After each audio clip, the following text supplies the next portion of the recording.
La politique sur France 24, bonjour. Au programme aujourd'hui, le bras de fer entre le gouvernement et Total Énergie. C'est près de 5 milliards d'euros de profit au premier trimestre. Seront-ils taxés ? Une chose est sûre, ils sont dans le viseur de Jean-Luc Mélenchon, candidat pour la 4e fois à la fonction suprême. En 2027, donc, la gauche va devoir s'organiser et puis on essaiera de prendre un peu de recul. Quid de la fonction présidentielle ici en France ? Est-elle aujourd'hui abîmée ? On se posera la question. Programme chargé, vous l'avez compris, je vous présente mes invités. Bonjour Tristan Banon. Bonjour. Éditorialiste à Franc-Tireur et aux Échos Week-end. Pablo Pillot-Vivien est là également. Bonjour Pablo. Bonjour. Rédacteur en chef de la revue Regard. Je salue également Roland Quérol, politologue. Bonjour. Et Laurent Geoffrin, directeur du librejournal.fr. Merci à vous quatre d'être là. On démarre cette émission avec le grand dossier ici en France, les prix à la pompe, toujours très élevés. Les consommateurs sont en colère, d'autant qu'au Moyen-Orient, rien ne semble s'arranger. La question désormais, Total Énergie va-t-il maintenir son plafonnement des prix des carburants ? Le PDG du groupe, Patrick Pouyanné, l'a dit. Vous le découvrez, ses propos. Il menace de l'arrêter en cas de taxe sur les profits réalisés par son entreprise au premier trimestre. Près de 5 milliards d'euros, je le disais. Et ça, vous allez le voir, ça ne passe pas pour la chef des écologistes, Marine Tondelier. On va l'écouter. C'est pas un saint homme à qui on doit donner la Légion d'honneur. C'est un profiteur de crise et qui fait maintenant un odieux chantage. Et ça doit s'arrêter. Moi, je suis pour, on en parle si vous voulez, pour une abolition des privilèges climatiques, comme on a fait la nuit du 4 août 1789. Marine Tondelier qui convoque donc la grande histoire, 4 août 1789, l'abolition des privilèges féodaux par l'Assemblée nationale constituante, tournant s'il en est de la Révolution française. Judicieuse, la référence, qu'est-ce que vous en avez pensé ? Je ne comprends pas ce qu'elle veut dire, mais il faudrait qu'elle explique. Vous avez compris, vous ? L'abolition des privilèges climatiques, c'est en tout cas son expression. Ça désigne, c'est les gens qui ne sont pas touchés par le réchauffement climatique, c'est ça, qui ont un privilège. Oui, c'est sur les... C'est-à-dire Total, profiteur de crise Total, cible Total. Je n'ai pas compris, parce que les privilèges, le reste de la France qui subit la crise. Oui. Je vois pas le... Bon, ce qui est bien, c'est que vous voyez pas du tout le parallèle qu'elle reste. Je ne vois pas ce que ça veut dire. Par contre, je suis favorable à ce qu'on taxe Total. Ça me paraît logique.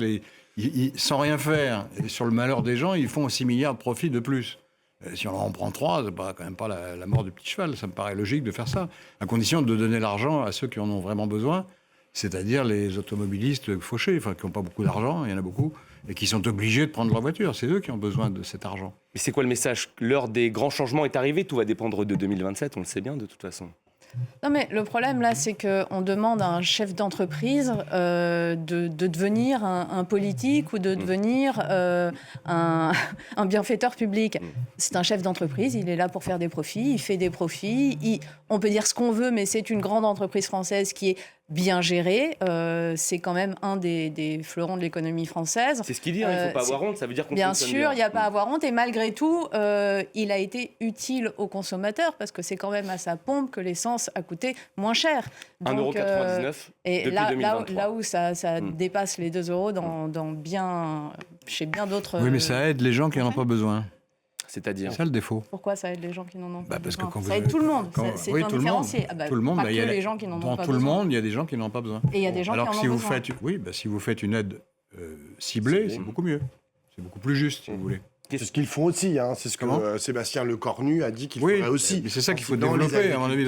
Oui, mais Total n'est pas là pour faire ça. Total, c'est pas son métier de faire des aides. C'est les pouvoirs publics qui sont responsables des choses. Ils ont le droit de à ceux qui disent que Total joue déjà assez le jeu. Alors, il y a deux choses. Déjà, ces gens-là sont minoritaires. C'est bien sûr Total lui-même, Patrick Pouyanné, etc.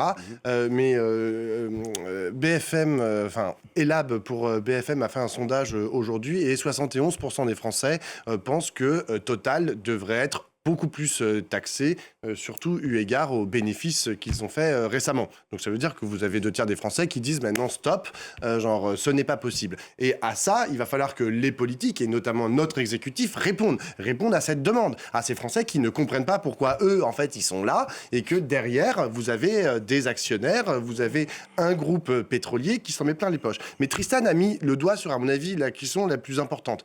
Tristan a dit, bah oui, mais c'est une entreprise privée, son objectif l'objectif, c'est aussi de donner de l'argent à ses Oui, j'ai actionnaires. pas dit qu'il fallait pas les taxer. Oui, hein. mais je suis d'accord. J'ai dit que lui, il parlait de son oui. petit bout de balcon. Quoi. Exactement. Et je pense que c'est là le problème principal. C'est-à-dire que si on veut demain faire une loi pour essayer de taxer les super profits, mais ça va prendre un an. Or, aujourd'hui, on en a besoin tout de suite de l'argent.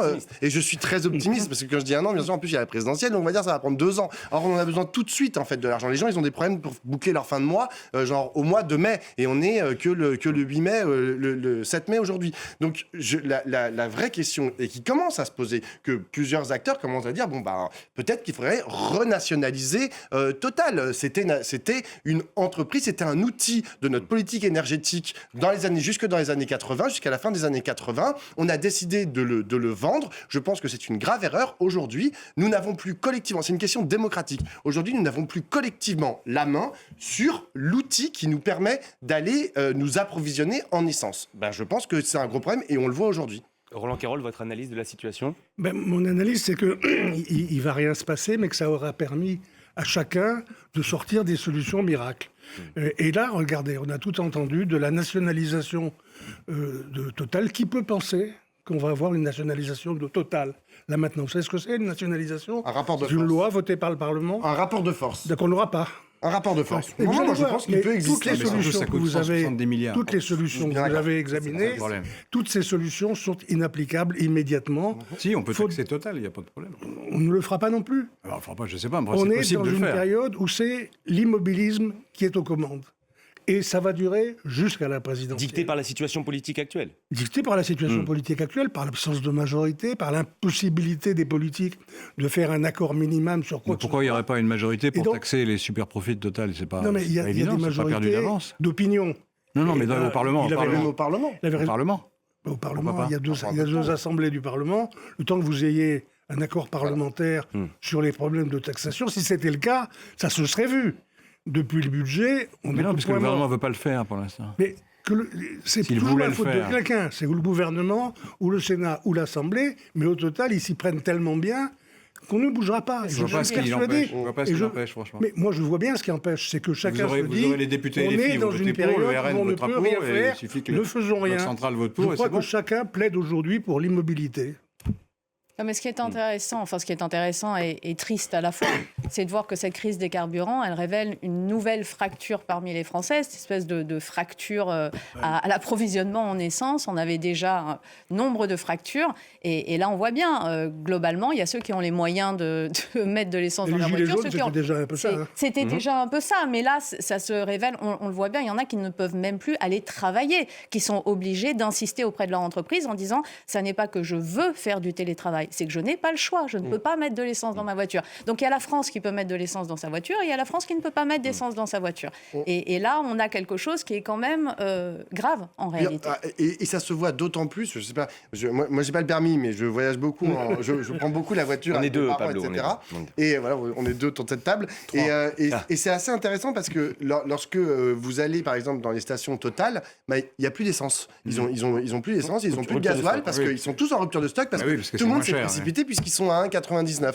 Alors que si vous voulez aller à Shell, où c'est 2 fois, enfin j'exagère un peu, enfin parfois on est au-dessus de 2,70 dans certaines stations essence. là, il y a de l'essence. Alors là, il y a de l'essence. Eh oui. Donc, c'est-à-dire que les riches, eux, ils vont c'est Shell et là, il n'y a pas la queue et là, c'est impeccable, etc. Oui. Donc il y a même là, enfin territorialement, on voit. D'ailleurs, les voitures sont pas les mêmes en fait qui font la queue chez Total et ceux qui font la queue c'est Shell. Donc effectivement, cette façon en fait de mettre encore en exacerber en fait les inégalités avec cette question de l'approvisionnement en hydrocarbures et encore quelque chose qui se surajoute en fait à la crise profonde politique que l'on est en train de vivre et dont un des paramètres principaux est la question des inégalités. Et ça va créer du déclassement, de la colère, une espèce de volonté comme ça de s'énerver contre tout. Et juste avant une présidentielle, ça peut évidemment ne profiter qu'aux populistes. Ça pose aussi la question du poids du Premier ministre Sébastien Lecornu, qui est une sorte de boutiquier de la politique qui donne d'un côté pour redonner de l'autre. Parce qu'il n'y a pas de majorité au bien sûr. Parlement.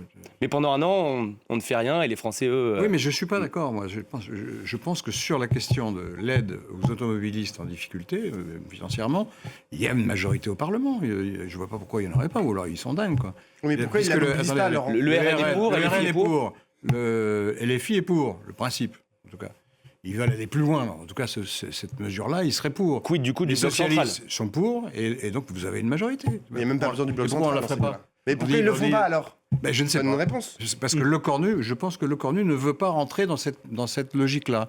Il veut... Mais il ne tient pas l'Assemblée. Il a des problèmes financiers, d'abord. Il Bah, dit c'est- qu'il faut tenir le budget. C'est ce que j'allais dire. À un Et- moment, pour faire des aides, il faut avoir de l'argent quand même. Oui, c'est ça. Et- Bah là, Non, il en mais propose. moi, ce que Mais- je propose, si je puis dire, je ne suis pas le seul, on prend l'argent de Total, enfin Mais des ça super prend du profits. Non, vous pouvez très bien avancer aux automobilistes qui en ont besoin l'argent, et le temps de passer la loi, en trésorerie, c'est pas un problème. Et une fois que vous avez fait la loi sur la taxation des profits, l'argent rentre dans les caisses de l'État. Il y a un décalage de 3 mois, c'est pas grave, ça. Mais C'est juste- tout à fait possible. Juste un mot. C'est parce que le gouvernement ne veut pas être trop dirigiste. Il veut Ouais. que le marché détermine le prix pour que les comportements des consommateurs S'autorégulent. s'ajustent à ce nouveau prix. C'est ça Mais le c'est vrai fond de que l'affaire. lorsqu'on regarde, lorsqu'on écoute ce que dit Sébastien Lecornu, en l'espace de quelques jours, il a réussi à dire tout et son contraire. À un moment, il a commencé par dire, il a dit oui, vous savez quand même Total Énergie devrait quand même faire des efforts, etc. Ce à quoi Total a répondu non, mais attendez, de quoi je me mêle, vous savez, si on n'est pas content, on se barre à l'étranger.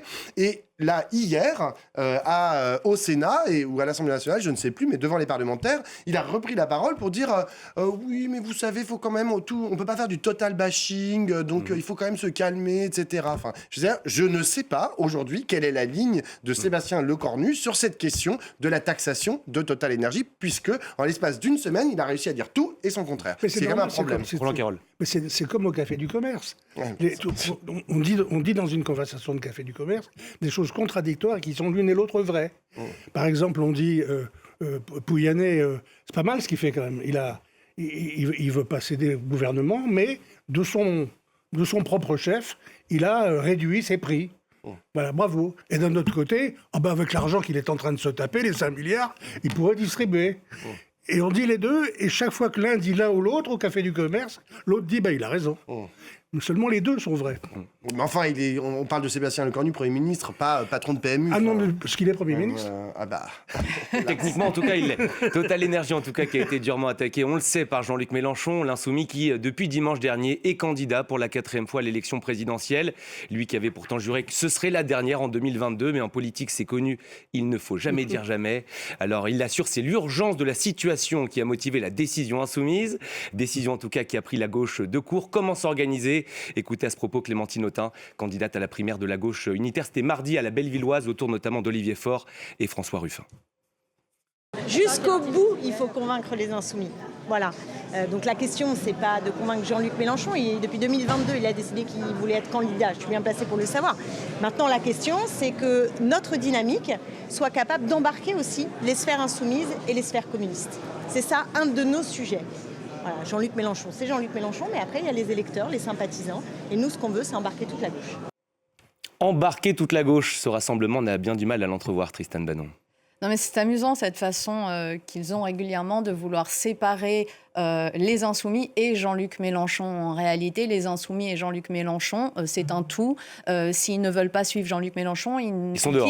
ils quittent le parti Insoumis. Il n'y avait aucune surprise dans cette annonce de candidature. On sait depuis longtemps que Jean-Luc Mélenchon sera candidat, malgré le fait qu'il ait dit qu'il voulait du renouveau, qu'il voulait passer la main, que personne n'y a jamais cru. On l'avait poussé dans le dos en 2022, c'est son expression. Oui, mais enfin, personne n'y a jamais non. cru. Et d'ailleurs, il suffit de voir les réactions qu'il y a eu quand il a fait son annonce de candidature, le nombre de personnes qui se sont moquées en disant quelle surprise, ça raconte quand même une réalité. Donc maintenant, essayer de dire, bon, Jean-Luc Mélenchon s'est présenté en tant que candidat, mais ça ne veut pas dire que la France Insoumise a choisi son candidat. Alors, quelque part, elle a raison, ça ne veut pas dire que la France Insoumise a choisi son candidat, il s'est auto-choisi, mais il se trouve qu'il est quand même le chef de ce parti. Donc... Figure clivante par excellence, Jean-Luc Mélenchon. Paradoxalement, est-ce que c'est quand même le mieux placé à gauche? Pas du tout, il est sûr de perdre. Il faut regarder. Alors, il est sûr de perdre Attends, à quel j'ai moment? pas fini. Je vais expliquer pourquoi. Il est sûr de perdre parce que d'abord, il est très excentré par rapport à la moyenne de l'électorat. Et donc, s'il y a un bon candidat de la gauche normale, si je puis dire, démocratique, je pense qu'il sera devant. On n'en est pas là non plus. Non, mais on est un an avant. Il ne faut pas aller plus vite que la musique. L'élection, c'est dans un an. Donc pour l'instant, on est dans la pré-campagne. Dans la pré-campagne, on n'a pas tous les candidats. On n'a jamais eu tous les candidats dans aucune élection présidentielle. Il y a toujours des candidats de la dernière minute, il y en a qui se retirent. Bon, on est dans cette Mais il faut se phase-là. préparer. François Hollande s'était préparé pendant Mais plusieurs ils se années. préparent tous, ne vous inquiétez pas. Ils se préparent. Je les connais un peu, Glucksmann, Cazeneuve, Hollande, Faure. Ils se préparent. Ils ont des programmes, ils ont des propositions, contrairement à ce que disent tous les journalistes politiques qui comme ça les emmerdent de lire les programmes, ils disent il n'y a pas de programme. Mais il suffit de les lire, il y en a des programmes. On peut dire qu'ils sont mauvais, mais en tout cas, il y en a. Et donc, on est dans une phase de choix. S'il y avait quelqu'un qui s'imposait, ça serait réglé, mais ce n'est pas le cas. Donc, ils en ont plusieurs possibles, il faut qu'ils choisissent entre ceux-là. Donc, Mélenchon, lui, il y va tout de suite, et donc il n'y aura pas d'unité, il n'y aura pas de candidat unique. Ça, c'est pas vrai. Donc, la question est de savoir s'il y en a un autre, et à mon avis, s'il y en a un autre, et qui n'est pas trop mauvais, il passera devant Mélenchon. C'est mon hypothèse. C'est pas sûr. Mais si Mélenchon passe devant, et qu'il est devant Édouard Philippe ou le candidat du centre, il est donc au second tour. Au second tour, il sera écrasé par le Rassemblement national. Pourquoi ? C'est pas seulement parce que c'est dans les sondages. Tous les sondages disent ça, mais c'est pas pour ça. 75-25, je crois. Oui, un truc comme ça. Il le veut. Mais c'est parce que la droite française préfère Le Pen, préfère le RN à LFI. Ça, Or, si la droite vote avec l'extrême droite, ça fait une majorité. Donc, c'est plié d'avance. Mais il le veut. Il Donc, ne veut pas gagner. Plus on vote Mélenchon au premier tour, ça veut dire plus on facilite le travail du RN au second tour. Mais c'est son pari. C'est son pari. Il veut être au second tour. Il dit qu'il veut gagner. Faisons lui crédit. On sait très bien que ce qu'il veut, en tout cas, on devine assez facilement que ce qu'il veut, c'est être au second tour, être face à Jordan Bardella, que Jordan Bardella gagne et devenir le chef d'une révolution qui serait un troisième tour dans la rue. Il chauffe ses sympathisants à bloc pour ça. C'est une déduction.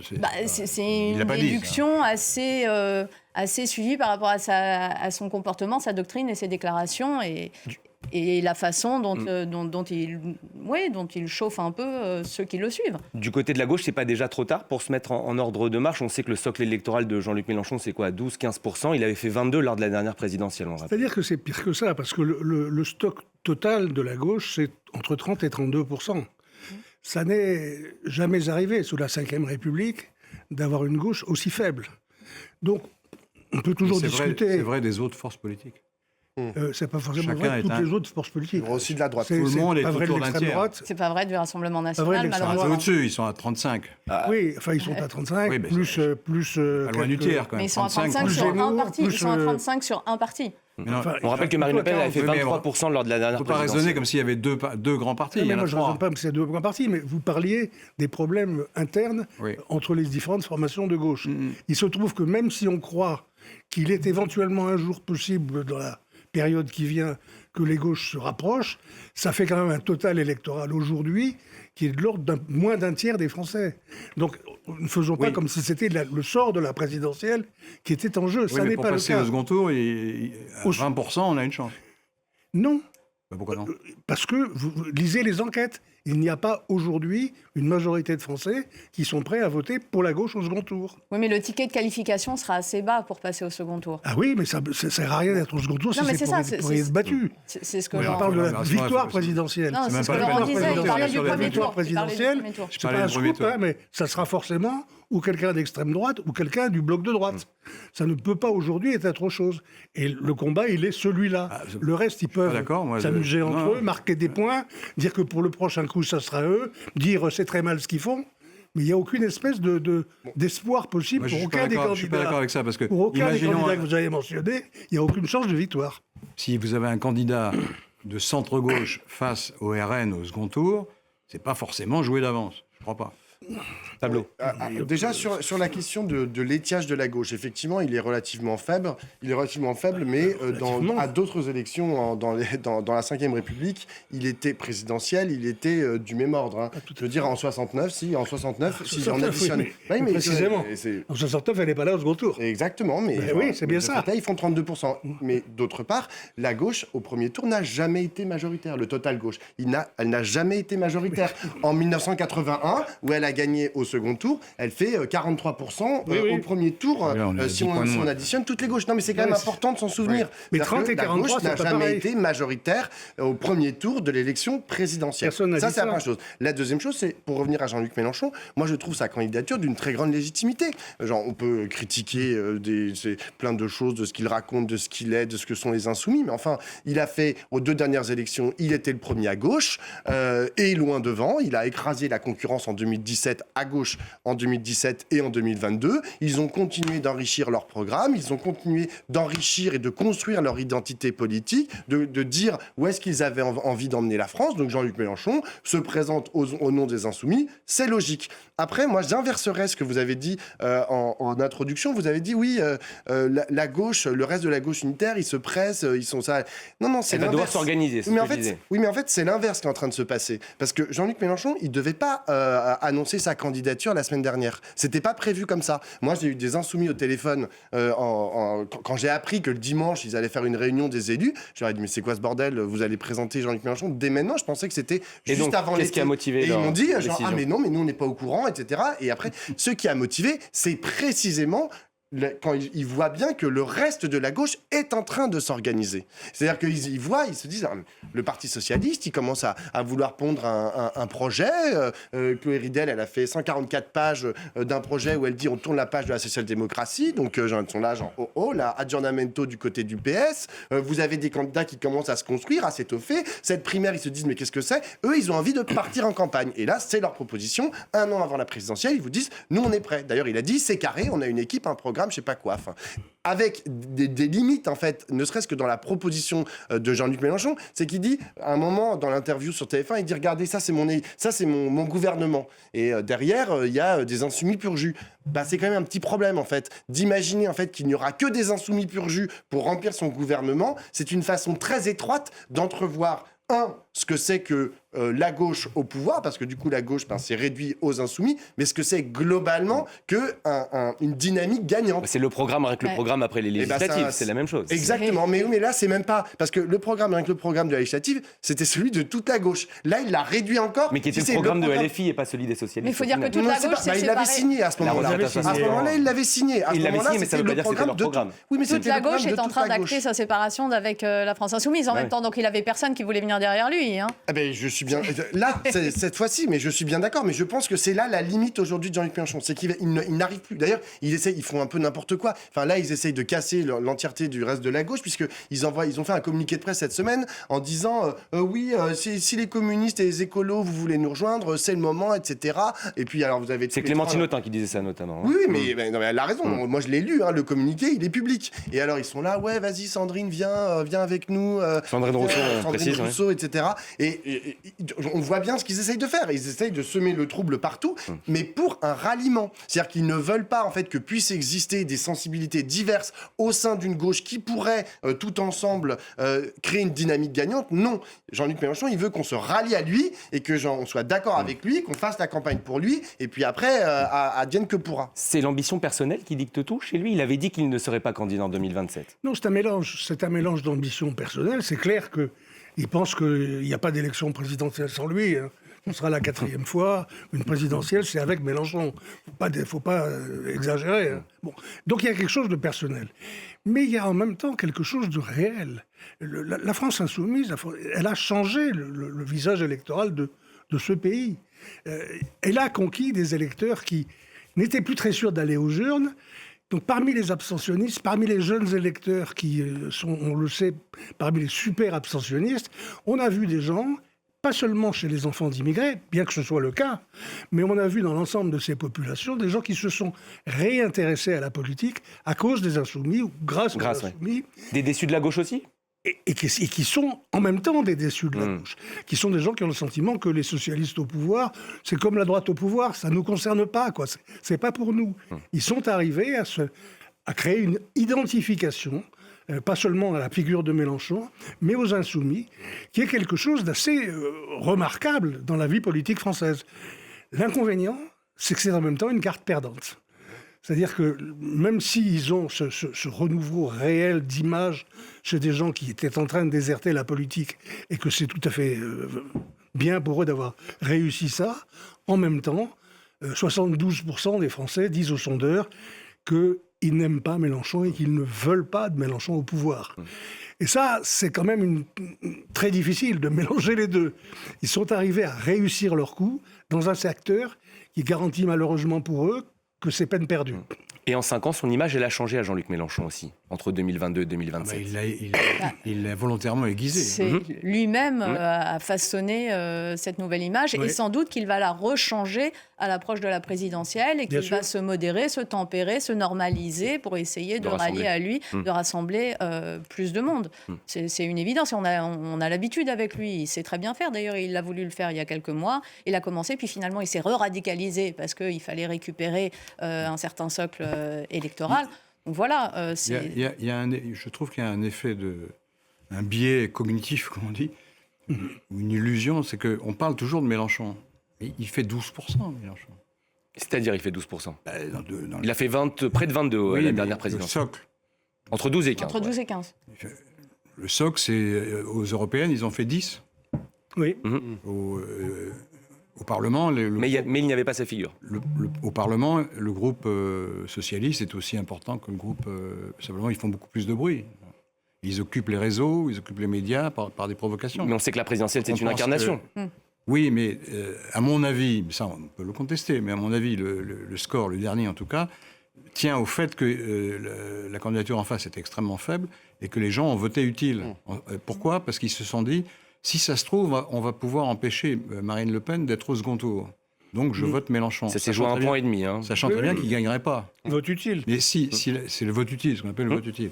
Donc, si le vote utile existe toujours, mais il peut très bien changer de canasson. Si vous avez en face un bon candidat, le vote utile ira sur celui-là. Il sera d'autant plus vraisemblable que, logiquement, quand on dit la gauche est à moins de 30%, ça veut dire quoi ? Ça veut dire qu'il y a une partie de ces électeurs qui sont partis par la gauche, puisqu'ils sont partis à droite. Et là-dessus, on nous explique que, comme les électeurs sont partis à droite, il faut faire un programme beaucoup plus à gauche.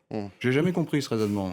J'ai jamais compris. Non, mais il faut emporter. L'enjeu, en fait, c'est de dire, genre, on va créer une dynamique, peu importe où est-ce qu'on la situe. Ça consiste à faire revenir des électeurs de droite vers la gauche. Oui, ça, mais il y a la grande perte des électeurs de gauche aussi. C'est pas ça. L'objectif, c'est de créer une dynamique susceptible d'emporter une partie suffisante, une majorité de Français et de Françaises. Et là où je rejoins Laurent, c'est que en 2022, c'est la gauche qui a voté utile et tout le monde a voté Mélenchon, les socialistes, les écolos, tout le monde, disons.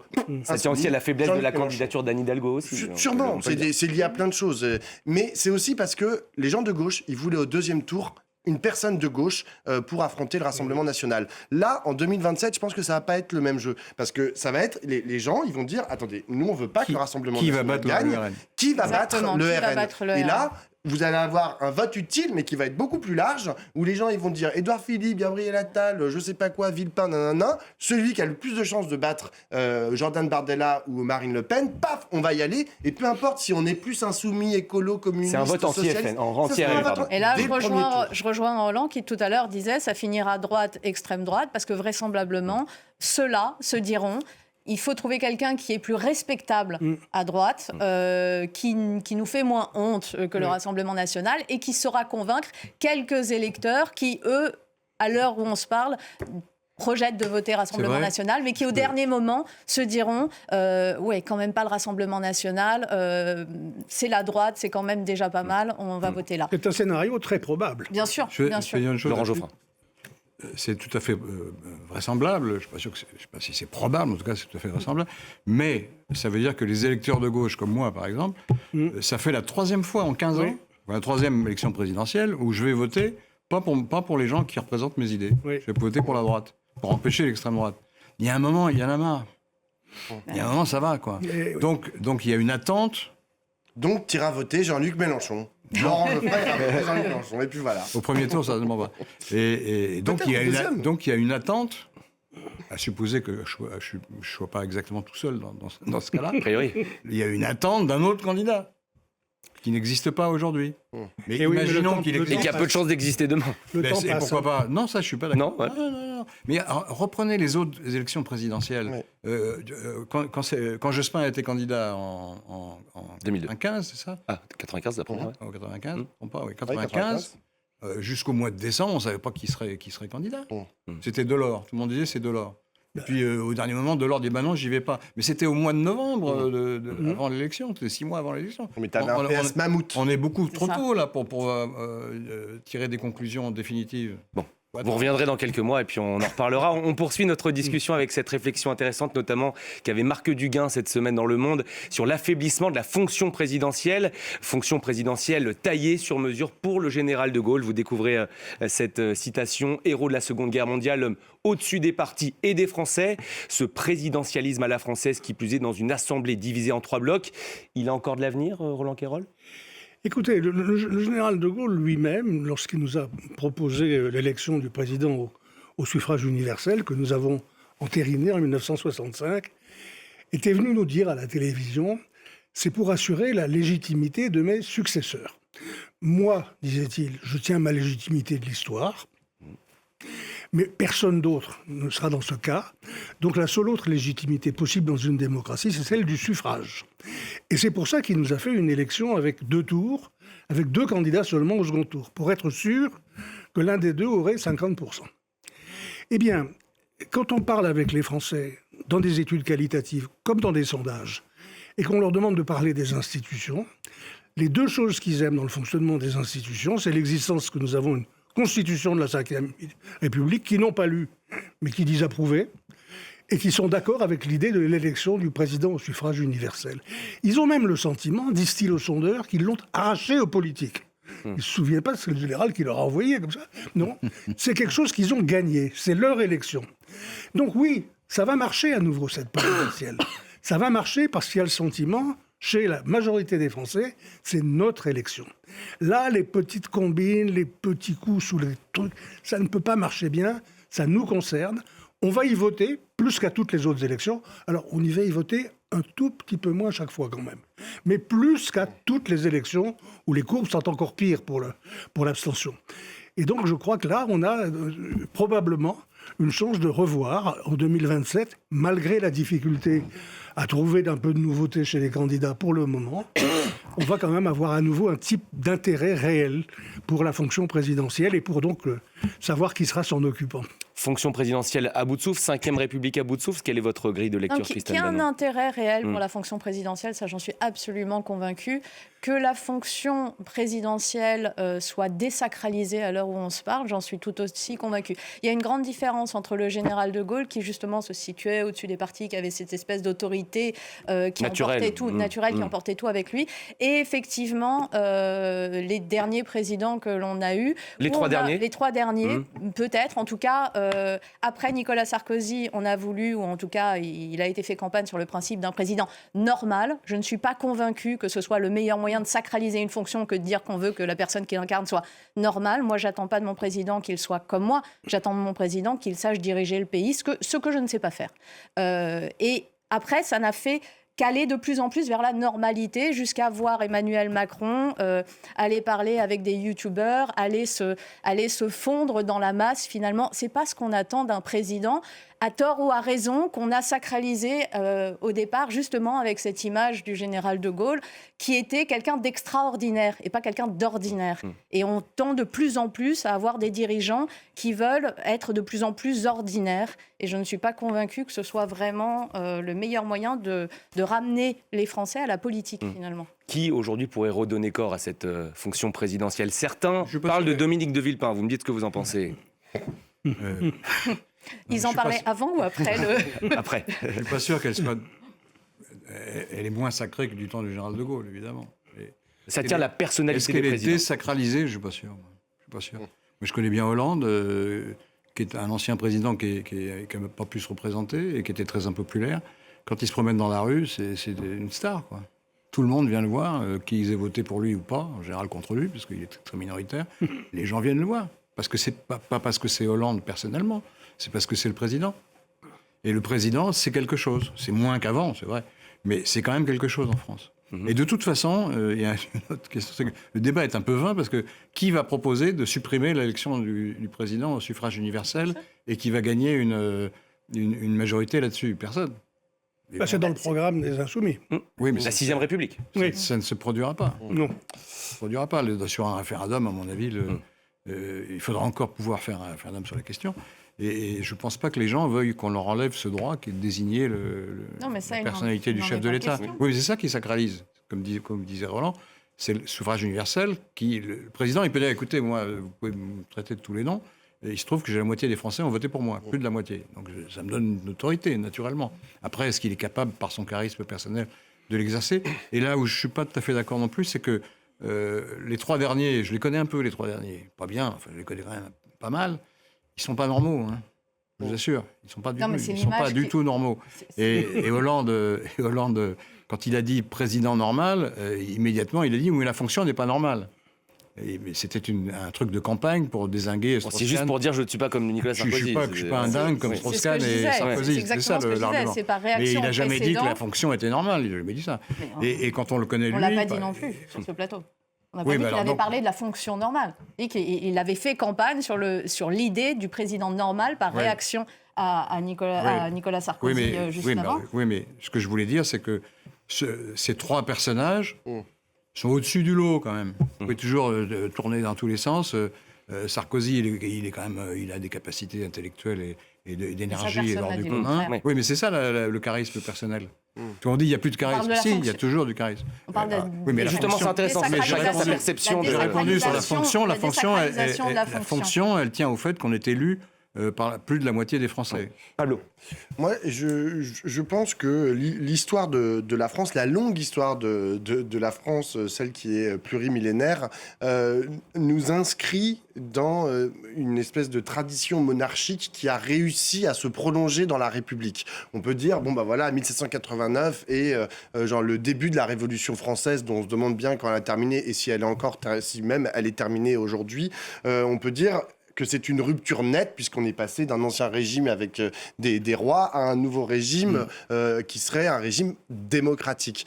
Le problème, c'est qu'on peut aussi voir l'histoire avec des continuités. Et moi, je pense qu'il y a eu des continuités très très fortes entre l'ancien régime monarchique et aujourd'hui la République telle qu'on la conçoit, telle qu'elle s'est construite. Non, pas que la 5e, justement. Telle qu'elle s'est construite qu'à un cas au cours du 19e, avec des retours à la monarchie, à l'Empire, etc.